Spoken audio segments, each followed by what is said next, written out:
तर सगळ्यात आधी फ्रेंड्स तुम्ही ब्लाऊजचं फिटिंग आणि फिनिशिंग बघू शकता। तर या ब्लाऊजमध्ये तुम्हाला कुठेही घोळ किंवा प्लेट्स किंवा कुठे ब्लाऊजला फुगा आलाय किंवा कुठे ब्लाऊज लूज होतंय तर ते अजिबात बघायला मिळणार नाही। एकदम प्रॉपर फिटिंग कसं करायचं तर ते आपण आजच्या व्हिडिओमध्ये बघणार आहोत। आता जसं की इथं तुम्ही बघू शकता की माझं जे ब्लाऊज आहे एकदम टाईटही नाही, लूज आहे, पण हे जे फिटिंग तुम्ही बघू शकता की एकदम जबरदस्त आपलं आलेलं आहे।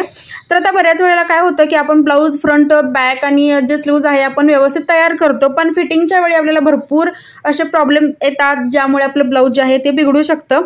तर आता हे बघा मी पूर्ण जे ब्लाऊज आहे तर ते इथं तयार करून घेतलेलं आहे, म्हणजे याचा फ्रंट पार्ट, स्लीव्ज आणि बॅक पार्ट जो आहे मी तो तयार करून घेतलेला। आता आपण हे जोडायचं कसं तर ते बघणार आहोत।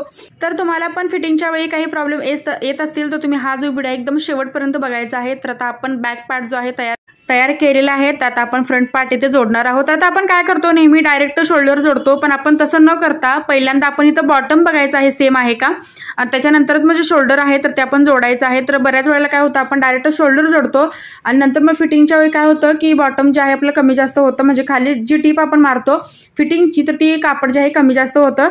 तर ते आपण न करता बॉटम आपण सगळ्यात आधी बघायचं आहे आणि त्यानंतरच म्हणजे शोल्डर आहे तर ते व्यवस्थित असं जोडून घ्यायचं आहे। तर आता माझे जे शोल्डर आहे तर ते अगदी व्यवस्थित आलेलं आहे, पण तुमचं कमी जास्त होऊ शकतं, बॅक पार्ट तरी कमी जास्त होऊ शकतो किंवा फ्रंट पार्ट तरी कमी जास्त होऊ शकतो। तर त्यावेळी काय करायचं, जो बॅक पार्ट जर आपला जास्त झाला तर तो कट करायचा किंवा फ्रंट पार्ट जर जास्त झाला तर तो कट करायचा आणि त्यानंतरचं म्हणजे शोल्डर आहे आपण असं जोडून घ्यायचं। तर आता हे बघा असं एक्स्ट्राचं जे कापड आपलं उरतं तर ते पूर्ण आपण कट करून घ्यायचं। त्याच्यानंतर दोन्ही शोल्डर जे आहेत आपण असे एकत्र करायचे।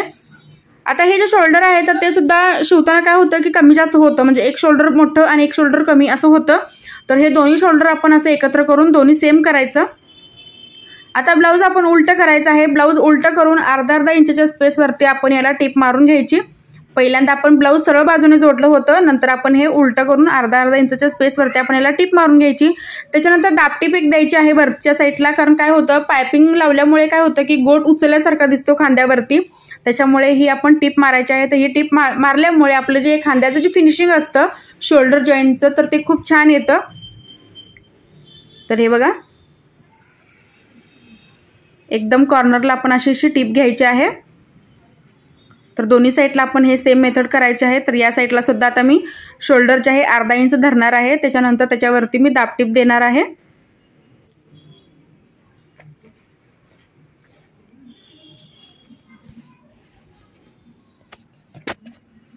तर आता हे बघा हे असं आपण कट करून घ्यायचं आहे। स्लीव्ज लावायच्या आधी आपण मुंडा सुद्धा दोन्ही सेम आहे का हे बघून घ्यायचं आहे। तर बऱ्याच वेळेला आपण काय करतो की मुंडा जो आहे मागचा पुढचा न बघता डायरेक्टली आपण स्लीव्ज जोडतो आणि त्यावेळी सुद्धा आपल्याला फिटिंगला भरपूर प्रॉब्लेम येतात।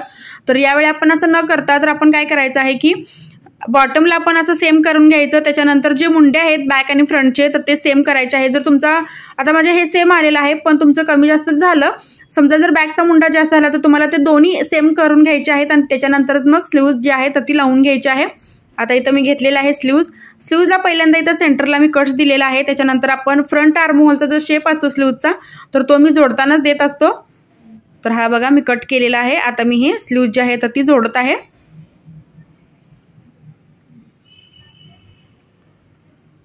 तर स्लीव्ज जे आहे आपल्याला अशा पद्धतीने जोडायचे आहे। तर आता एक महत्त्वाची जी टीप आहे आपल्या फिटिंगच्या रिलेटेड अशी आहे की ज्यावेळी तुम्ही ब्लाऊज फिटिंग करता तर त्यावेळी तुमचं जे प्रॉपर फिटिंगचं माप आहे अंगाचं तर ते टाकायला पाहिजे। जर तुम्ही तुमच्या मापापेक्षा जर ब्लाऊज थोडंसं लूज जरी केलं तरी तुम्हाला भरपूर जे आहेत म्हणजे कमरेत ब्लाऊज उचलणं किंवा पुढचा जो शोल्डर आहे तर ते पुढच्या साईडला येणं, तर असे बरेच प्रॉब्लेम होतात। जर ब्लाऊज तुमचं अर्धा इंच जर लूज असेल तरी हे प्रॉब्लेम होतात। त्यामुळे काय करायचं की ब्लाऊज एकदम प्रॉपर फिटिंग सोबत आपल्याला हे जे आहे तयार करायचं आहे।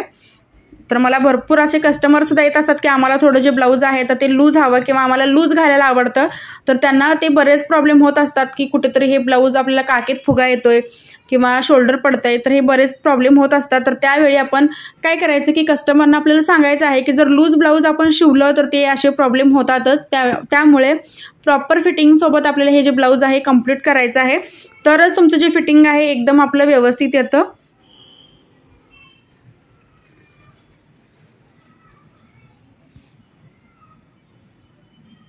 तर मला यूट्यूबला सुद्धा कमेंट आल्या होत्या की काकेमध्ये आणि कटोरीमध्ये प्लेट्स पडतायत, तर ते कशामुळे पडतायत।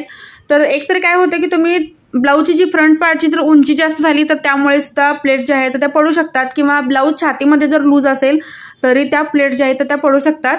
तर तुम्ही अशा पद्धतीने फिटिंग करून बघा, एकदम व्यवस्थित बसेल ब्लाऊज. आणि जेवढी उंची आहे तुमची तेवढीच घ्या. जर तुम्ही प्रमाणापेक्षा जर जास्त उंची घेतली, हाईटनुसार जर जास्त उंची घेतली तर काय होतं की फ्रंटला आणि बॅक साईडला सुद्धा प्लेट ज्या आहेत त्या पडू शकतात, कटोरीला आणि मुंड्यामध्ये. तर आता हे बघा, दोन्ही साईडला मी स्लीव्ज लावून घेतली, त्याच्यानंतर काटोकाट टीप मारून घेतलेली आहे.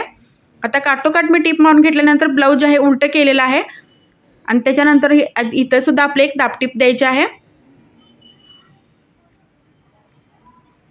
तर आता हे बघा, दोन्ही साईडला आपण असं ब्लाऊज उलटं करून इथं सुद्धा आपण एक कॉर्नरला टीप मारून घ्यायची. आणि त्याच्यानंतर मग आपली जी फिटिंगची मापं आहे तर ती फिटिंगची मापं जी आहेत आपल्याला टाकायची आहेत. आता हात रुंदीचं जे माझं माप आहे तर ते 7 इंच आहे, छातीचं 9.5 इंच आहे, कमरेचं 8 इंच माप आहे. तर आता आपण ही फिटिंगची जी मापं आहेत अशा पद्धतीने टाकणार आहोत. तर माझी 38 छाती आहे, 38 छातीसाठी मी हे जे ब्लाऊज आहे तर ते रेडी करत आहे. तर प्रॉपर आपण माप टाकायचं आहे. समजा मी तर 9.5 ऐवजी 10 इंच जर घेतलं तर मला हे काकेमध्ये ब्लाऊज जे आहे तर ते लूजच होणार आहे. तर आपल्याला हे ओळखूनच मग आपण ही जी फिटिंग आहे तर ती टाकायची आहे. तर आता हे बघा, फिटिंगची टिपसुद्धा आपली एका लाईनीमध्ये आलेली आहे आणि सोबत आपलं 1.5-2 इंचाचे जे मार्जिन आहे तर ते सुद्धा ब्लाऊजमध्ये उरतं प्रत्येक ब्लाऊजमध्ये. तर 3 पीस प्रिन्सेस कटचे भरपूर माझे व्हिडिओ आहेत. जर तुम्हाला या पद्धतीने जर कटिंग करायचं असेल तर तो व्हिडिओ तुम्ही माझा बघू शकता. तर आता दुसऱ्या साईडला सुद्धा आपण सेम जे असंच आहे तर ते माप टाकून घ्यायचं आहे. तर फ्रेंड्स, तुम्हाला माझा आजचा व्हिडिओ कसा वाटला कमेंटमध्ये नक्कीच सांगा. काय डाऊट असेल तर तेही तुम्ही मला कमेंटमध्ये विचारू शकता. आणि जर तुम्हाला फिटिंगच्या वेळी काही गोंधळ होत असेल तर तुम्ही हा जो व्हिडिओ एकदम कम्प्लिटली बघायचा आहे. तर चॅनलवरती जर तुम्ही माझ्या नवीन असाल तर सबस्क्राईब नक्की करा, सोबत बेल आयकॉनलाही क्लिक करा, जेणेकरून जो व्हिडिओ मी अपलोड करेल त्याची नोटिफिकेशन जे आहे सगळं तिथे तुमच्याकडे येईल. नेक्स्ट व्हिडिओ तुम्हाला कोणता बघायचा आहे तर ते सुद्धा तुम्ही मला कमेंटमध्ये सांगा. आणि व्हिडिओ शेवटपर्यंत बघितल्याबद्दल अगदी मनापासून धन्यवाद.